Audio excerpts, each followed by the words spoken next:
Good morning. How is everyone today? Pop in the chat box and say hello so I know that you're there. We can get started here in just a few minutes.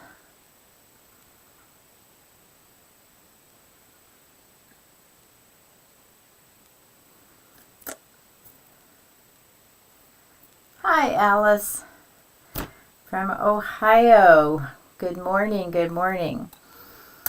We are going to get started today on the next block in the series of some of my favorite blocks that I've been wanting to do for a while. Hi, Denise and Beth. And so it's called the Double Dutch Quilt Block.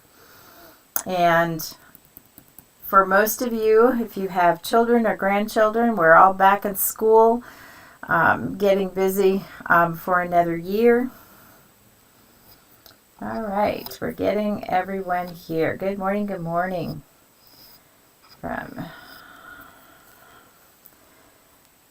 the East Coast to the West Coast. So it's nice to see all of you. All right, I'm going to drop the camera down and the Double Dutch block. I see that John has just put the link for the pattern. And so if you haven't grabbed that yet, you might want to do that so that you have it on hand. And let's go down to the pattern itself.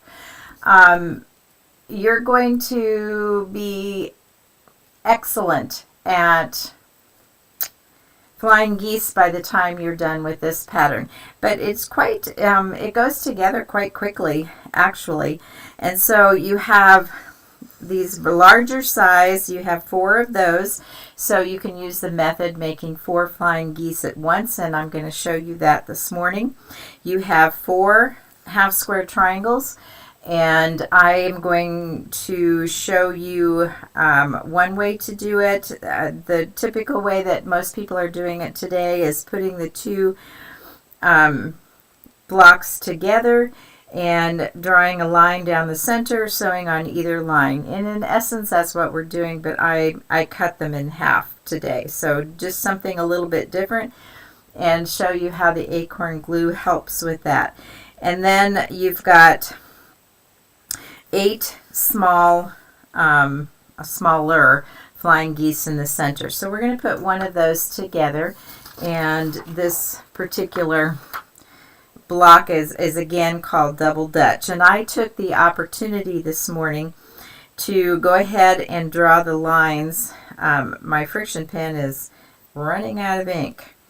And so what I have found that has helped me is I always use pins. But when you're getting smaller and smaller with these, I started dropping just a little bit of glue on either side to hold them in place while I was sewing. And so that'll give that a minute to dry. So I put that, let me just make sure everything is lined up well. And then, and of course, if you have questions during this, and I'm just going to go ahead and put a drop of glue on either side, because I know it's going to hit it and hold it in place. All right.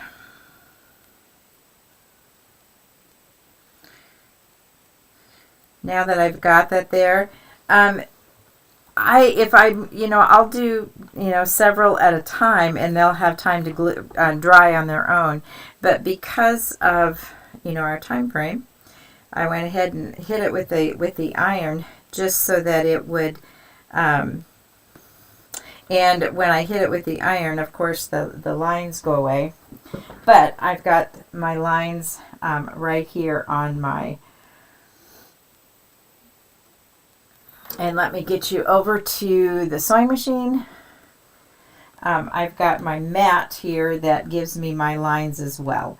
So that, for me, was not a big deal. You saw that I had the lines there, and you'll want to do that as well. So let me get that lined up. And I'm sewing 1/4 of an inch on either side of that center line.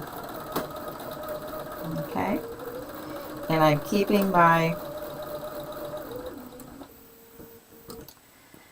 and when I get here, oftentimes, I usually put a drop of glue there, simply because that'll want to push itself away.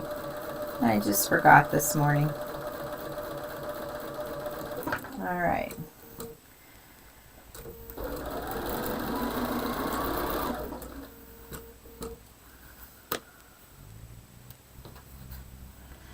And now I'm going to sew on the other side.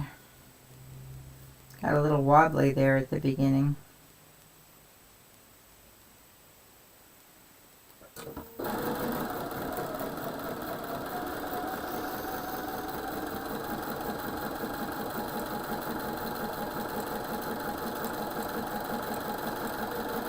And what's nice about this is that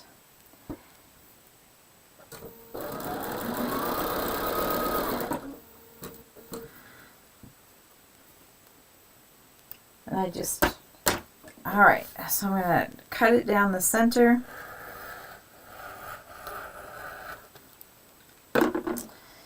And press it. And again, I always set my seams, and I make sure that I am lifting each of these up and just running the side of my iron, because I really don't want to stretch that bias. And letting my iron sit for a moment.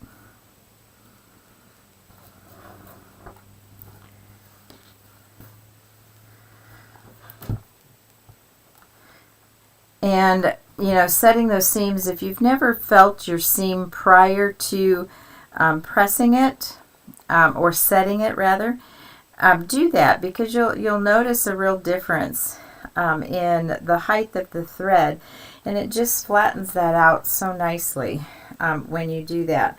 So now we have these two heart shape looking pieces, and I'm going to do the same thing again. I'm going to drop a little bit of glue on either side, and this time I won't press it. I'll just, and I want to line that up really well. And that marked line should go between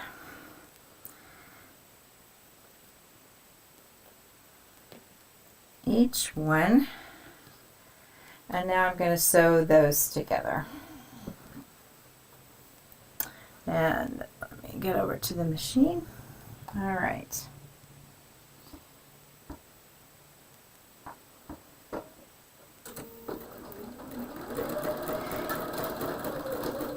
And I really want to take my time with this and go slowly.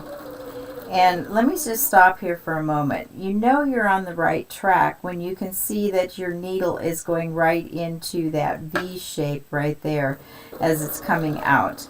That gives you a clue that you're on the right track.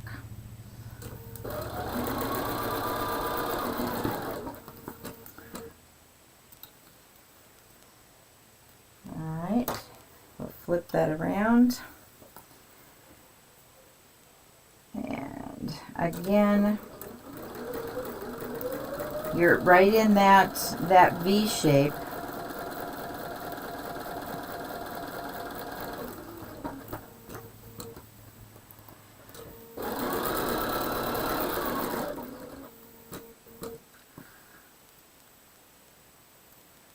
So let's take this one apart.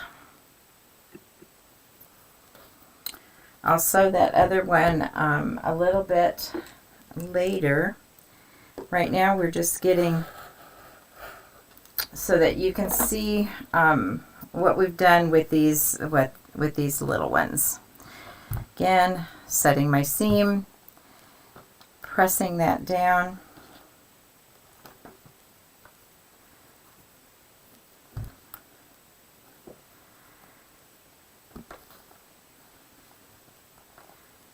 And it's probably a good idea to measure so that you can see you know, how well you're doing with getting that right on the money. And what I'm really looking for is that my point down here is right on that seam line here, and where it's coming together there, I need to adjust that just a little bit, and then I've got 1/4 of an inch at the top, and then I can, you know, eliminate those little and you can do this by scissors. So if you know you're sewing it correctly and they're coming out the way they're supposed to be, then it's just simply trimming off those little bunny ears and getting that. So now what I'd like to do is, because I have 2 of these,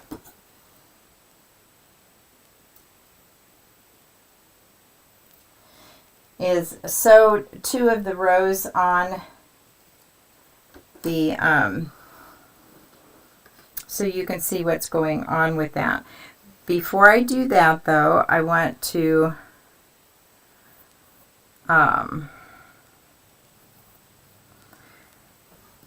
show you when I'm doing the half square triangles.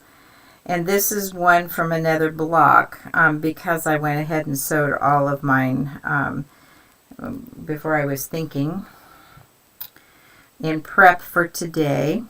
And so I will drop a little bit of glue on that end of that piece. And the reason that I do that is oftentimes when I get to the end, the machine kind of wants to pull it to the side, and I really don't want it to pull to the side. So that little spot of glue, you could pin it if you prefer.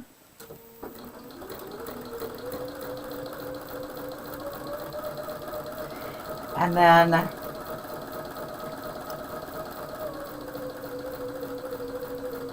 I keep my fingers on the side, so to hold that in place, keep it all the way to the point. And you know, some of those little tricks, you really do have to get to know your machine and what it does as you begin and as you end your sewing. Because one of my machines pulls to the right, one pulls a little to the left. This one doesn't pull too much either way. And then of course you open it, and you know, basically the magic number for half square triangles is whatever the finished size needs to be. Then you would add 7/8 of an inch to it, and let me go down to there. Add 7/8, that's the magic number. And let's take a look at that first row. I need I've got ones already sewn together, so you didn't have to watch that necessarily. So I sewed on my pattern, putting this block together. You're going to sew a large geese half square triangle together. On the second row, you're going to do a half square triangle. One set of the smaller flying geese and another set, and just pay attention that, you know, this set goes, you know, the point of the goose goes to the top, to the right, to the bottom, to the left as you go around, and it does the same thing for the large ones. And I think that's probably keeping your fabrics, you know, in line, and remembering, you know, what they're doing is probably the biggest thing that you need to pay attention to, honestly. So now I've got the top row completed there, and now I want to get to the second row, and that's going to start with a half square triangle, and that would go there if you were putting it. And then the next would be this is going to go on the bottom, and this one will go on the top, sewn together. This one would go this way, and this one would be sewn on that way. And you're getting, you know, 2/3 of the block done, and then we sew another long one onto it. So let's go ahead, sew these two together. And again, you can put, you know, use the glue or pins. It's small enough for me that I'm going to go ahead and sew it without using pins or the glue. And then I'm going to sew these two together.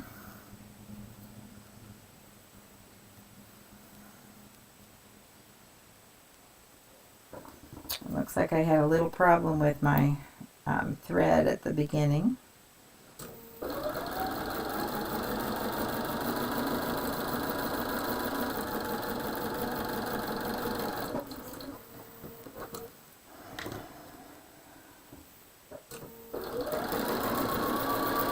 For me, that's why those leaders and enders are so important, because it keeps us from getting all that thread, those little bird nests at the beginning.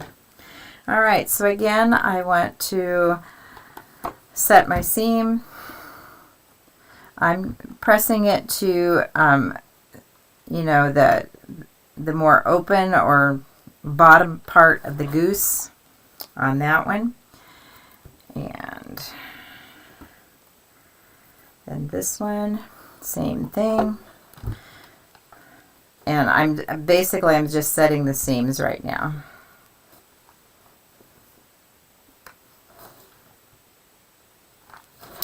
All right, so we have going this way.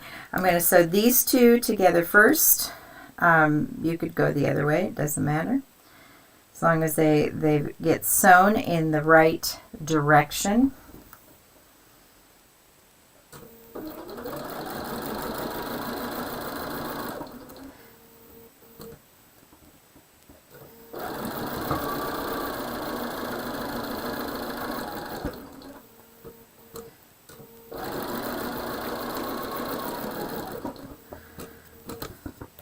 And let me go over here. So now I've sewn these two going up, these two to the side. I'm going to set my seam, open that up. If you're looking at your pattern, hopefully you can see where I am with that. And I just... All right, so now we've got those 2 points. I want to look and see if there's any questions before I sew that together. All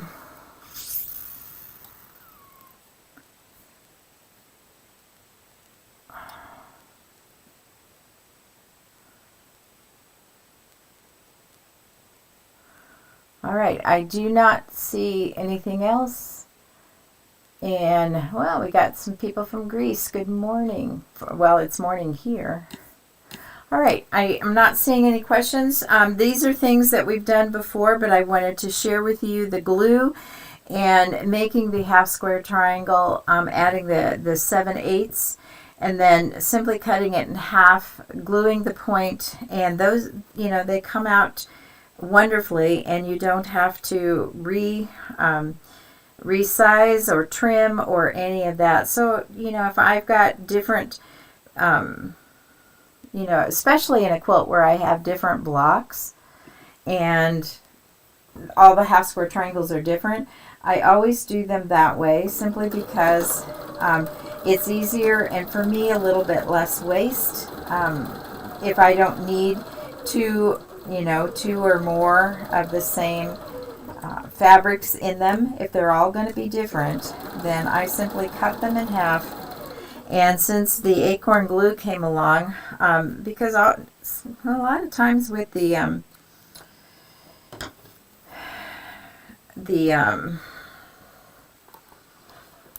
pins, I would get it a little bit off or they wouldn't be quite right, or my seam wasn't quite right with the, you know. And now I can line these two up and sew them. And I'm going to butt these seams up to each other. And as you know, I like to pin from the top halfway in, so 1/8 of an inch over, straight down, and then I turn it and make sure that I pin on the left side. And I do that simply so I can, and I just didn't show you that. I'm really bad today with the camera. Haven't done that in a while. So I've pinned, let me just do that again. I pin straight down, take it to the left side, and that way I can sew one stitch over the seam line and it's not going to move on me. So then I can line up the rest of it.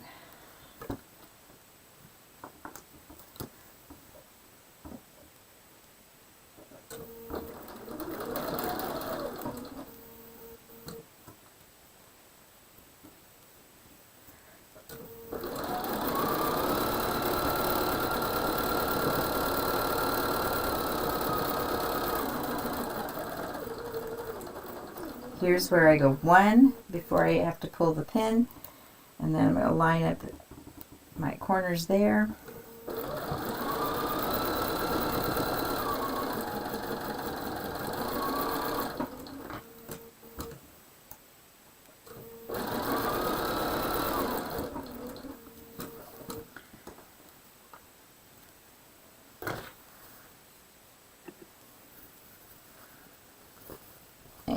Set my seam.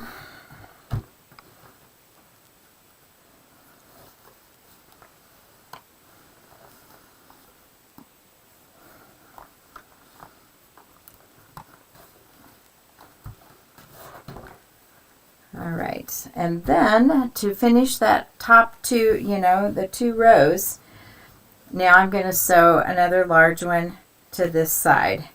So I'm going to flip that over, get it aligned.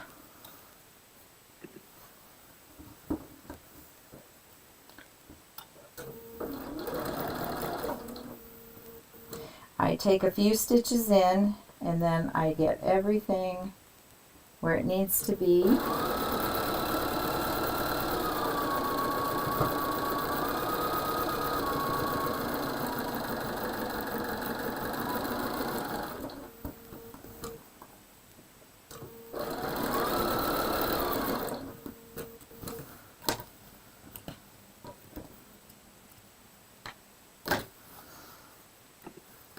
And one more time of setting the seams.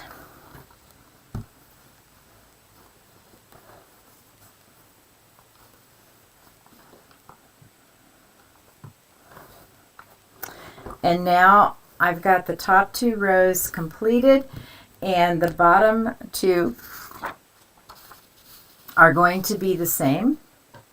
You're going to sew those together first, sew them to this, put the bottom, sew these 2 together, sew these 2, and then add your larger flying geese to the left. You're just doing the opposite of what I just did there, and the block truly does come together quite easily. And you can use the 4 at a time method that I showed you with the smaller ones. And as you can see, I didn't sew this one on camera, but I did the other one. So you're going to sew on 2 sides, you cut those apart, you have them, you have your other 2 there, you have your large one, and you have your half square triangle, so you can easily make the bottom part on that. Let me double check if there's any other questions. What kind of cable do you have around your sewing machine? It's a Sew Steady mat, and you can get those from quilt stores, online, but it's by Sew Steady.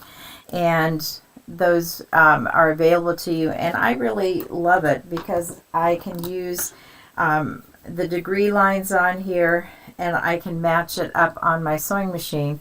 Let me go back to that part. It's a nice mat to have because I can sew to the left and to the right and follow these guidelines, and I've got my 30 degree, 45, and 60 degree angles on there, and I can eliminate so much of the marking on my work. All right. Does the acorn glue leave a spot? No, it does not. It is completely invisible once you take it off. It wasn't placed in the seam allowance for this particular block. Normally, I would put it in the seam allowance just because. So it's closer and it's going to hold it a little bit tighter, but I didn't need that here. But it is not visible, and that's one of the reasons why I like the acorn so much. And I do know that they sell a kit where you can get the pressing solution, a pen to apply that to your blocks. When you've got, like on a Lemoyne Star or something, and you've got 8 seams coming together, or on a pinwheel, it really flattens that seam, and the acorn glue is temporary. It doesn't stain. It's absolutely wonderful, and I love it. And maybe John can put up a link in the show of where you might be able to buy it. So it's acorn. Let me show. Mine is kind of worn, but I don't know how well you're going to be able to see that. I don't think you're going to be able to see it too well because I've worn it off so much from using it. But that's the brand name, and it is in the store. Yes, acorn glue pen. He's put that up there, so the starter kit is great. Perfect for that. All right. Hi, Lonia. How big is the block? All the blocks that I'm doing right now in this particular session are all 12. They finish at 12 inches. And so this is right now at 12 and a half. And so I've readjusted when I've found the blocks that I've collected, and that's what I'm doing. I'm sharing the blocks that I've collected over the last few years and saying I want to do something with those blocks, or I want to make that quilt, and just haven't gotten to it. So now I'm going to at least make the blocks and have them and find out if I really want to make a whole quilt from them. All right. I think that's what I see. So next week we'll have another one, and another block, and it'll be a little bit more of a star. Some things that we've done before. Hopefully, something else that I can show you in terms of techniques and things with the blocks. And have just a wonderful, wonderful week. And I will see you next.